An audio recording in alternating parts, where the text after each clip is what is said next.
Bonsoir à toutes, bonsoir à tous et bonsoir Philippe Blasman. Bonsoir. Ça va Philippe? Oui. C'est un petit temps qu'on s'était plus vu nous. Tout à fait, tout à fait. Je suis bien content de vous voir, pas pour un film, mais pour un livre. On va en parler de ce livre sur le métier de scénariste. Avant ça, 3 petites questions si vous voulez bien. Oui. Genre questionnaire de Proust comme ça. Si vous étiez Philippe, un souvenir d'enfance, vous saurez lequel? Le premier. C'est-à-dire? Le tout premier dont on se rappelle par la suite. Tout le monde a un premier souvenir. Ouais, mais c'est quoi? Dans mon cas, je ne me rappelle plus. D'accord, super, merci.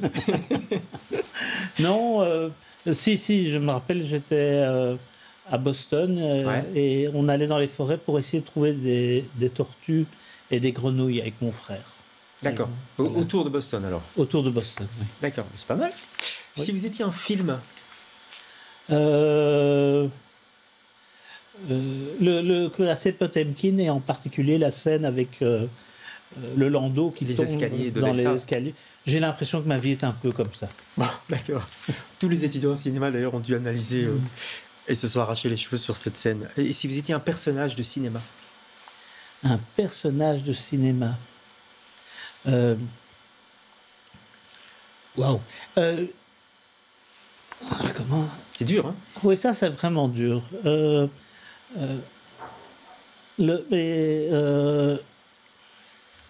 Comment ça s'appelle? Je peux vous aider si vous voulez.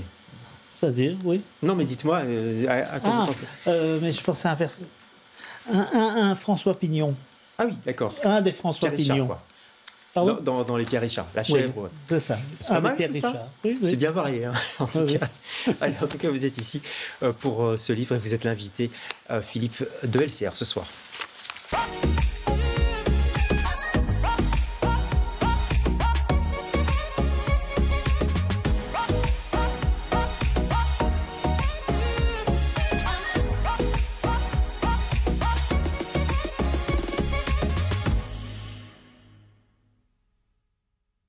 Ollie's condition is deteriorating.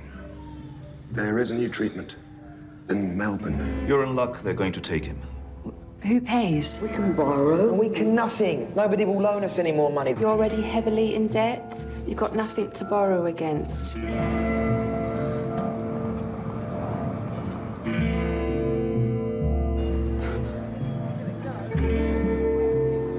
days now, so it's not going to happen. I've come about the job. Do you know what Hustis does? Making tea and clearing up and those sort of things.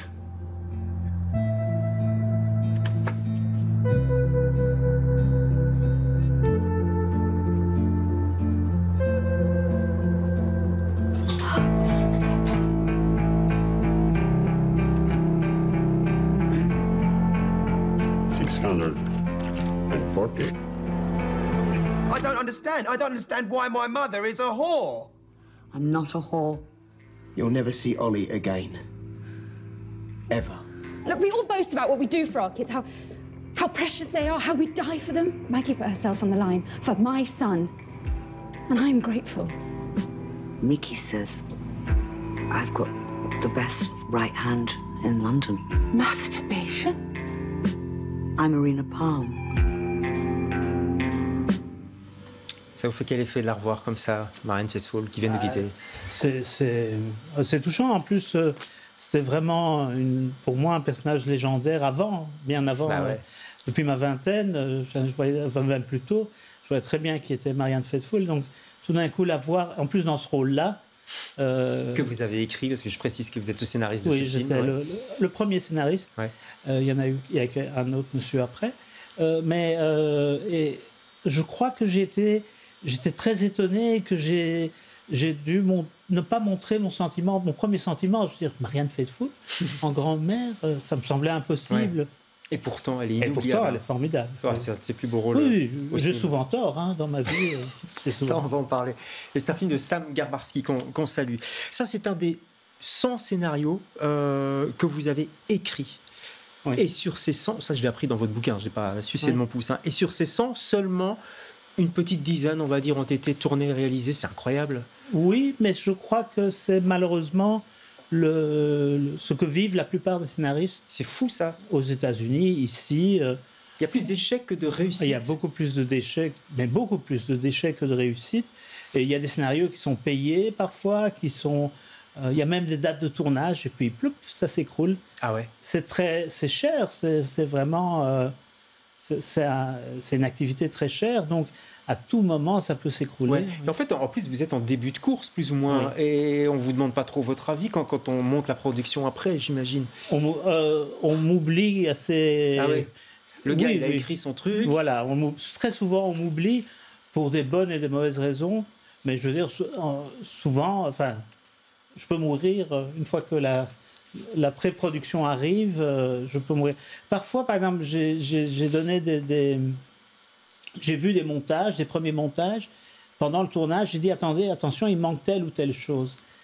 Pour imposer que telle ou telle chose soit filmée, c'est extrêmement compliqué. Ah ouais. Ça dépend des réalisateurs, non? Ça dépend des réalisateurs. Mais l'équipe traîne très très fort. Elle dit, attendez, non, c'est pas prévu, c'est déjà assez difficile. Ah oui, comme pas ça. de nous emmerder, quoi. Ouais.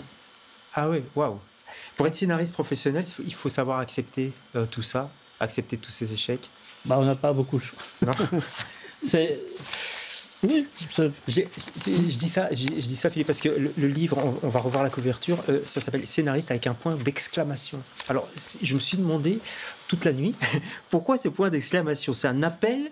Ça veut dire scénariste, oh, je suis là? Ou alors c'est scénariste, puf, et quoi encore? C'est quoi ce sens? Je crois que c'est tout à la fois, ouais. Mais en fait, c'est mon fils Théo qui m'a dit, il faut absolument que tu mettes un point d'exclamation après scénariste. Ouais.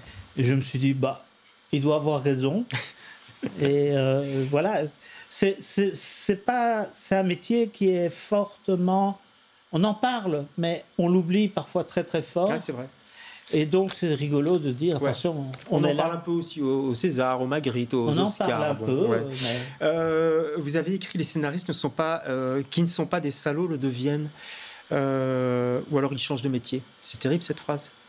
Oui, mais c'est-à-dire que c'est la même chose pour la plupart des auteurs de fiction. Vous imaginez, je sais pas,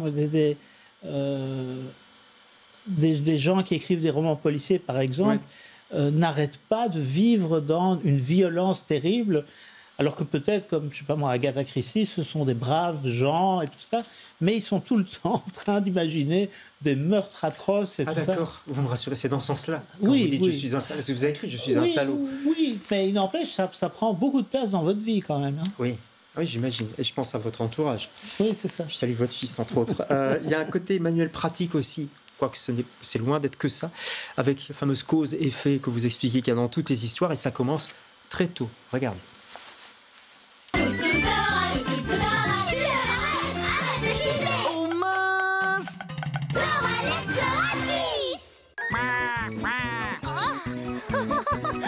Oh, merci beaucoup!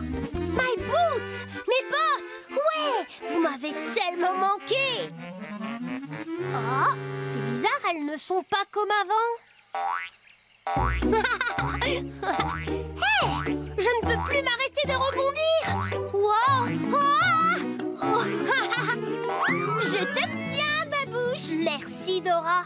Je me demande pourquoi mes bottes rebondissent autant maintenant. Es-tu sûre que ce sont bien tes chaussures? Elles leur ressemblent en tout cas. Alors, explication du maître au scénario, c'est pas vous qui avez écrit, hein, Dora, mais vous en parlez, c'est pour ça que, oui. Parce que vous dites, il y a déjà une cause-effet. Donc là, qu'est-ce qu'on vient de voir? C'est quoi la cause, c'est quoi l'effet? Mais enfin, c'est vraiment des causes à effet, parfois c'est absurde, c'est ça qui est assez drôle. Pour un adulte, c'est vraiment, on comprend pas quel est l'intérêt pour des enfants. Mais pour des enfants, c'est je mets ces chaussures et je bondis. Il y a une cause qui est mettre les chaussures et l'autre, je bondis. Ça n'a aucun sens pour nous, mais pour eux, c'est simplement un tout premier exercice de cause à effet. Ouais. Et ce n'est que ça, c'est tout le temps des causes à effet. Et quand on réfléchit, c'est vrai. Après, on évolue parce qu'on passe à d'autres lectures, etc. Il y a les trames classiques, il y a les trames plus différentes avec les différents points de vue, les plans uniques, etc. Vous expliquez tout ça, donc je dis il y a un côté effectivement très manuel pratique, encore que vous n'avez pas voulu faire le scénario pour les nuls, hein, c'est pas ça. Non, pas tout à fait, mais quand même, je trouve que l'idée aussi, c'est que si quelqu'un veut écrire un scénario, c'est un bon livre pour commencer. Oui. Et puis, il y a des moments où il y a des encarts comme ça. Et vous parlez de vous. Vous parlez de votre jeunesse à Boston. Vous parlez même de suicide, des choses comme ça. Ça m'a frappé. Pourquoi? Mais je voulais que ce soit... qu'on sente le scénariste derrière, en fait. Qu'on sente la personne... Parce que là, j'ai déjà rencontré beaucoup de scénaristes, j'ai déjà travaillé avec des scénaristes. C'est chaque fois des personnages étonnants, des personnalités... c'est intéressant, quoi. Je trouve qu'il faut expliquer un peu d'où on vient, quoi. Ouais, mais c'est noir, quoi. C'est parfois. Oui, j'étais un peu déprimé. C'était après le Covid, quand même, donc j'étais un peu déprimé. Oui, c'était un peu noir. Ça va mieux. Oui, ça va mieux. D'accord, oui. parce que je vous suis un peu sur Facebook et parfois je me dis, oula, j'espère qu'il va bien, notre Philippe. Il y a autre chose. Il y a le Covid, mais maintenant il y a l'IA. Il y a un sommet en ce moment à Paris. Je ne peux pas m'empêcher de penser au danger de l'IA. Il y avait une grève des scénaristes à Hollywood récemment. Et Paul Schrader disait « On n'a pas peur d'être remplacé par l'IA, mais on a plutôt peur que les productions vont du coup moins bien nous rémunérer. » C'est ça le danger aussi? Jusqu'à un certain point. C'est-à-dire, si une production commence à utiliser l'IA, je me méfie de cette production a priori. Il y a des études qui ont été très sérieuses, qui ont été faites sur des groupes de gens qui utilisent l'IA ou n'utilisent pas l'IA pour faire, par exemple en pub. Ouais. Et ceux qui utilisent l'IA, leur imaginaire est beaucoup moins développé. Ça vous rend paresseux. Mais est-ce qu'on peut y échapper? Oui et non, pas. Enfin, moi, je l'ai déjà utilisé. J'avais tout un texte au présent et il fallait le mettre au passé. J'aurais pu faire ça petit à petit. Je l'ai fait d'un coup, en quelques secondes, sur l'IA. Mais pour imaginer l'histoire, parce que vous savez qu'on peut très bien imaginer un scénario. Oui, moi, ça, je m'en méfie très fort. Ça va donner plutôt le cliché. Ça va donner ce qui est... son but n'est pas d'être imaginatif. Son but, c'est d'être crédible comme un être humain. Son but n'est pas d'être précis, d'être juste, une IA. Le but, c'est de faire semblant d'être un être humain. Donc, on prend votre optimisme. Le scénario a encore des bons jours, des beaux jours devant lui. J'espère. Dit-il avec un grand sourire. Oui, hein, quand même. Allez, on espère tous. En tout cas, merci pour vos films. Merci pour ce livre aussi. On apprend beaucoup sur le métier, mais aussi sur vous. Entre les lignes, ça s'appelle Scénariste, c'est aux impressions nouvelles. C'est signé Philippe Blasban. Merci beaucoup, Philippe. On se retrouve demain avec d'autres invités. Bonsoir.